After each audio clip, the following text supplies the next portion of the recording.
नमस्कार। आज हम बात करेंगे एकता 2025 की। क्या है एकता 2025? तो भारत और मालदीव के बीच में संयुक्त द्विपक्षीय समुद्री अभ्यास है।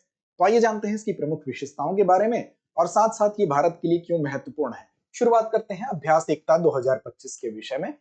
देखिए, अभ्यास एकता 2025 की अगर बात करें तो खबर यही है कि हाल ही में ये संपन्न हुआ है। और ये क्या है?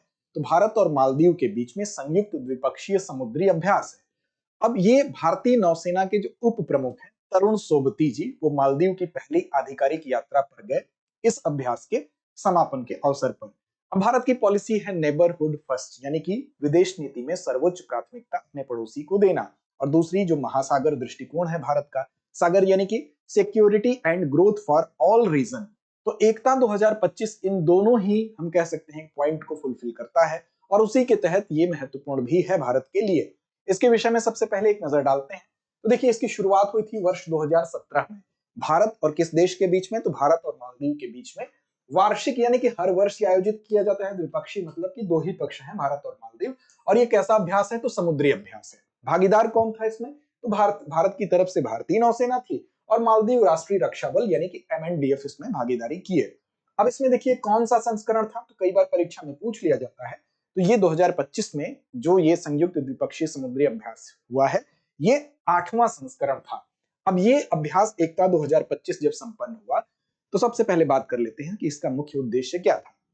मुख्य उद्देश्य यही था, इस तरह के जो भी अभ्यास होते हैं तो दो देशों के बीच में कैसे अंतर संचालनीयता यानी कि इंटर ऑपरेबिलिटी को कैसे बढ़ाया जा सके, ताकि दोनों देशों की जो सेनाएं होती हैं वो एक दूसरे के साथ सहयोगात्मक रूप से और बेहतर तरीके से तालमेल के साथ काम कर सके। तो पहला तो ये है। दूसरा यह है कि परिचालन और तालमेल को मजबूत करते हुए दोनों देशों के बीच में बेहतर कोऑर्डिनेशन को बनाते हुए आगे की गतिविधियों को ठीक तरीके से मिलजुल के हैंडल करना, ये एक सामान्य रूप से उद्देश्य होता है। लेकिन इसके अलावा एक छद्म उद्देश्य भी होता है, ये दिखाना कि दोनों देशों के संबंध बेहतर है और साथ साथ जिस क्षेत्र में, जिस रीजन में ये स्थित है, उस रीजन में दोनों देश एक साथ मिलकर समुद्री सुरक्षा पर काम कर रहे हैं। और विश्व को एक संदेश भी जाता है कि दोनों देशों के संबंध बेहतर हुए हैं, तभी इस तरह के अभ्यास आयोजित हो रहे हैं। अब इसमें क्या क्या प्रमुख गतिविधियां हुई? तो तकनीकी और कॉम्बैट डाइविंग हुई, बोर्डिंग ऑपरेशंस हुए, फायरिंग अभ्यास किया गया, विस्फोटक प्रबंधन और विध्वंस होता है, असममित युद्ध रणनीति, विशेष हेलीकॉप्टर आधारित ऑपरेशन अभ्यास, ये तमाम चीजें की गई। असममित युद्ध रणनीति का मतलब एक ऐसा युद्ध होता है जिसमें कि बहुत ज्यादा स्थिर वो हम कह सकते हैं कि अचानक होने वाले जो हमले होते हैं, विशेष तौर पर जो आतंकी गतिविधियां होती हैं, वो असममित ऐसे खतरे होते हैं जो जो छोटे साधन से किए जाते हैं और विशेष तौर पर छिप के वार कर लिए जाते हैं। गैर पारंपरिक रणनीति अपना ली जाती है, तो उसको कहा जाता है असममित युद्ध रणनीति। जो विशेष तौर पर समुद्रों में जो हम कह सकते हैं समुद्री डकैतियां होती हैं, वो इसी तरह की होती हैं। तो इन सारी चीजों से निपटने के लिए तकनीकी और कॉम्बैट डाइविंग भी की गई, बोर्डिंग ऑपरेशंस किए गए, ये सारे अभ्यास मिलजुल कर किए गए। अब सवाल उठता है कि भारत के लिए मालदीव क्यों इंपॉर्टेंट है? तो देखिए, भारत के लिए मालदीव इस तरह से इंपॉर्टेंट है कि भारत के तो दक्षिण में स्थित है और हिंद महासागर में इसका रणनीतिक इंपॉर्टेंस है, यानी कि इसकी जो स्थिति है वो स्थिति भारत के लिए इंपॉर्टेंट है। भारत के साथ अगर इसके संबंध बेहतर होंगे तो भारत को यहां पर किसी भी हिंद महासागर में हम कह सकते हैं कि संभावित खतरे से निपटने के लिए इसकी उपस्थिति और इसका साथ अगर मिलेगा तो भारत हमेशा मजबूत रहेगा। तो भारत के दक्षिण में स्थित हिंद महासागर में रणनीतिक इंपॉर्टेंस एक तो इसका है, पहली चीज ये। अरब सागर और उससे आगे के अगर रूप में देखें तो वहां के प्रवेश द्वार के रूप में भी ये काम करता है। तो कुल मिला के इसकी स्थिति भारत के लिए इंपॉर्टेंट है। दूसरा यह है कि दोनों देशों के बीच में अगर आप देखें तो जो कल्चरल रिलेशन भी है, सामरिक स्थान इसका, इसकी वजह से तो इसका इंपॉर्टेंस है ही।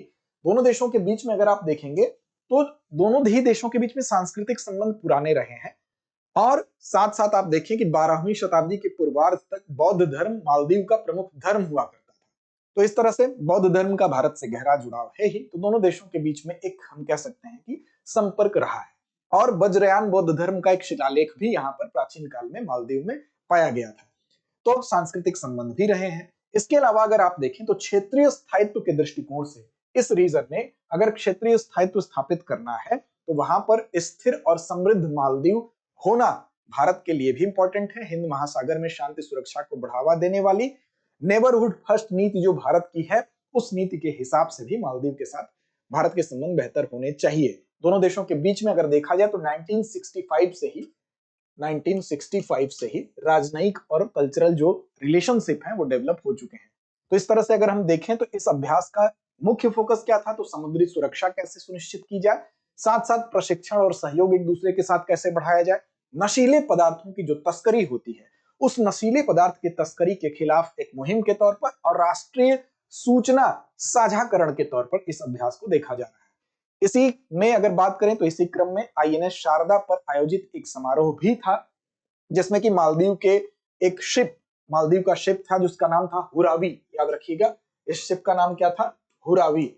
इस शिप के लिए भारत की तरफ से सहायता भी दी गई, भारत की तरफ से हुरावी के लिए ऑपरेशनल जो स्पेयर पार्ट होते हैं वो भी सौंपे गए।